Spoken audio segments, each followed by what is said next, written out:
Have you ever looked at three English words and thought, wait a minute, what's the difference? Be, been, being. They look almost the same, but we use them in very different ways. And if you've ever said something like, I am been tired, don't worry. You're definitely not alone.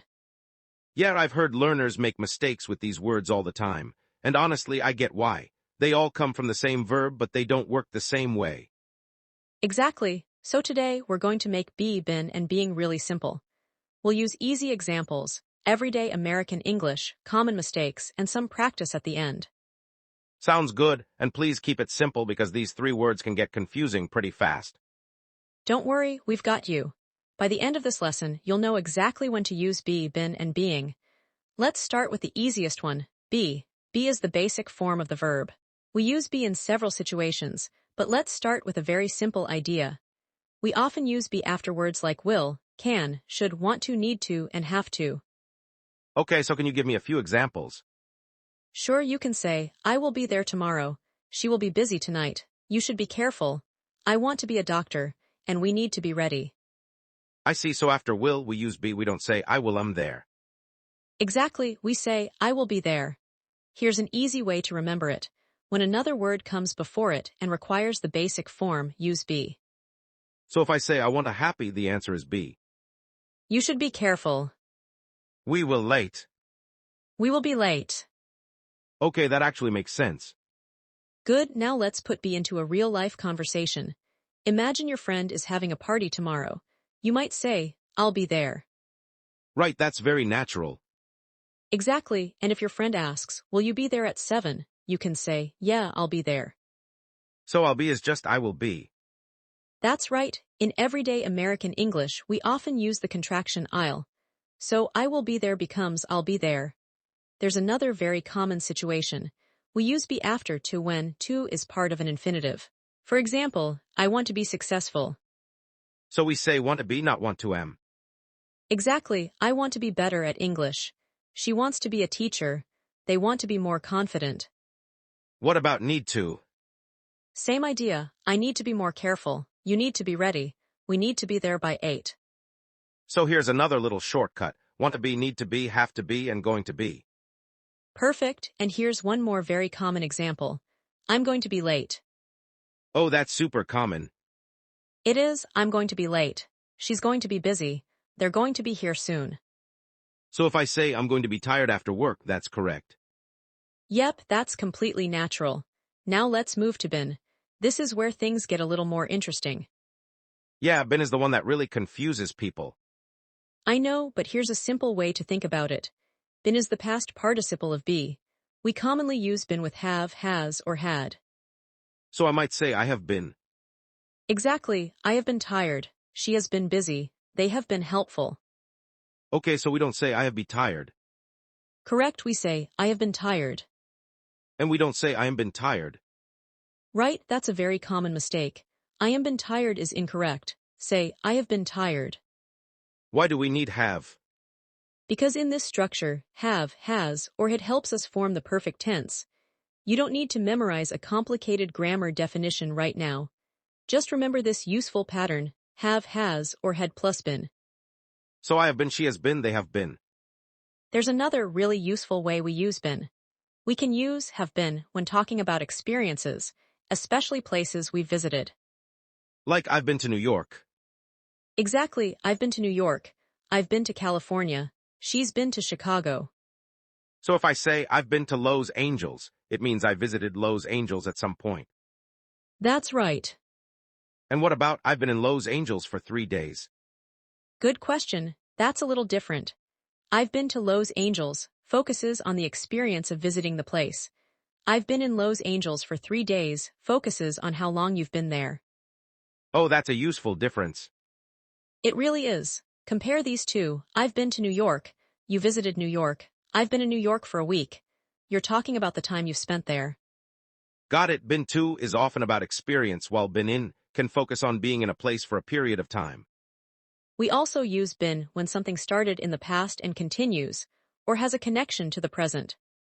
Can you give me an everyday example? That's definitely useful. Another one, I've been tired since this morning. Exactly, nice job. Thanks so foretells us about a period of time and since tells us when something started. Correct, I've been learning English for 2 years. That's a period. I've been learning English since 2024. That's the starting point.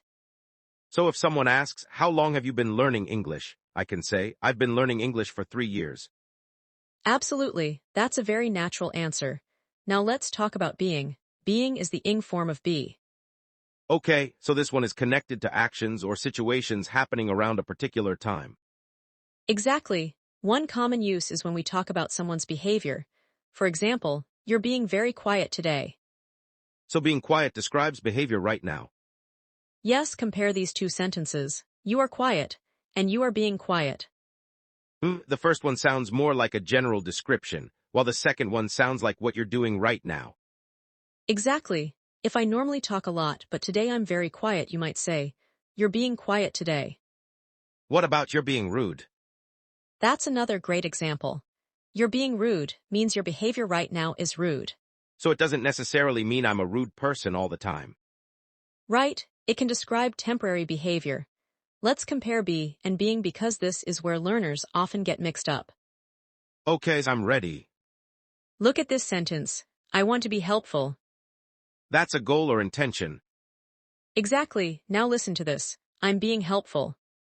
That means I'm actually behaving in a helpful way right now. Perfect, so I want to be helpful is about what you want to be. I'm being helpful describes your behavior right now. What about he's being nice? That means he's acting nice, or behaving nicely right now. And he's nice can sound more like a general description of his personality. Okay, that's actually a pretty cool difference. It is, here's another pair. She's being quiet and she's quiet. She's being quiet sounds temporary. She's quiet sounds more like a general characteristic. Exactly right. Let's put all three words together now. Be, been, and being. Okay, let's see if I can keep them straight. First, be, we use the basic form after things like will, can, should, want to, and need to. For example, I will be there. Got it. Second, been, we commonly use it with have, has, or had. For example, I've been busy all day. Third, being, it's the ing form. We can use it to talk about behavior or an ongoing situation. For example, you're being very helpful. So the shortcut is, be is the basic form, been usually comes with have, has, or had, and being is the ing form. Exactly, that's a great summary. Now let's look at some mistakes. These are really common, so don't feel bad if you've made them. Good, because I probably have. First mistake, I want to been happy. Oh, that sounds wrong. Right, the correct sentence is, I want to be happy. Because after want to, we use the basic form be. Exactly, second mistake, I have be busy. That should be I have been busy. Correct, after have, we use been in this structure. What's the third one? He is be nice. Oh, he is being nice. Exactly, if we're talking about his behavior right now. Or simply, he is nice, if we're describing him generally. So context really matters. It does, that's why learning these words through real examples is so useful. Let's imagine two friends are talking after work. Hey, are you gonna be at the party tonight? Yeah, I'll be there around 8. Nice, I've been looking forward to it all week. Same here, I've been super busy lately, so I could really use a night out. Great, did you notice all the different forms? Yeah, are you gonna be, uses be. I'll be there uses be, and I've been looking forward to it uses been, and I could really use a night out is a pretty natural American expression too. Yep, it means you would really benefit from some relaxing or fun time. Nice, I like that one. Here's another part of the conversation. Why are you being so quiet tonight? I'm just tired, I've been working all day. Perfect, we have being and been together in two different ways. You're being quiet describes my behavior right now, while I've been working all day talks about something that started earlier and continued for some time. Okay, now let's do a quick listening challenge. Don't worry about writing anything down yet. Just listen carefully. I'm ready.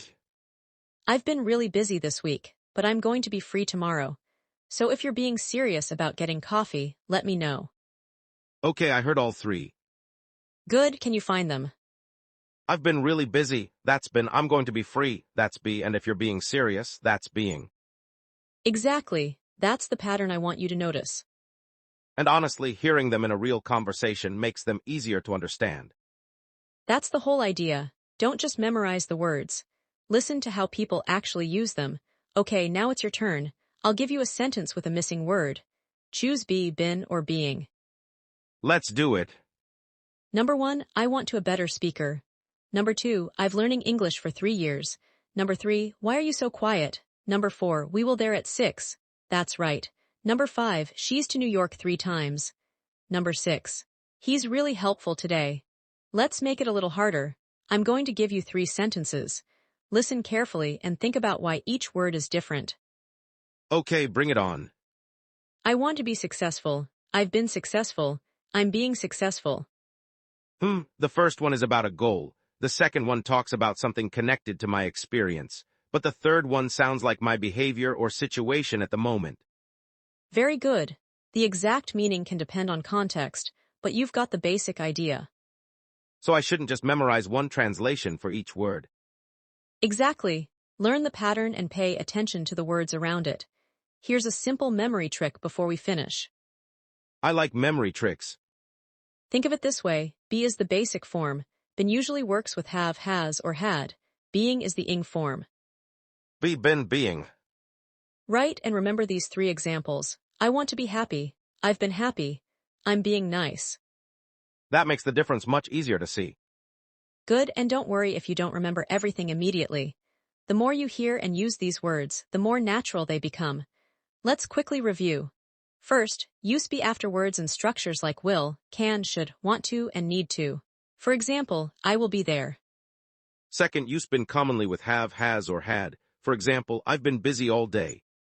Third, use being when you need the ing form, often to talk about behavior or an ongoing situation. For example, you're being very quiet. So be, been, being. They come from the same verb, but they have different jobs. Exactly. And once you start noticing these patterns in real English conversations, they become much easier. I think the biggest thing is not being afraid of these words. Absolutely. You don't need to master everything in one day. Start with a few useful patterns, practice them, and then use them in real conversations. And if you make a mistake, that's okay. Exactly. Mistakes are part of learning. Keep listening, keep speaking, and keep practicing. If this lesson helped you, make sure you practice these 3 words today. Try making one sentence with be, one with been, and one with being. And if you enjoyed this lesson, subscribe to Fluent English for more easy English conversations and practical American English. Also, let us know in the comments, which English word or grammar topic should we explain next? Thanks for learning with us. See you in the next one. See you!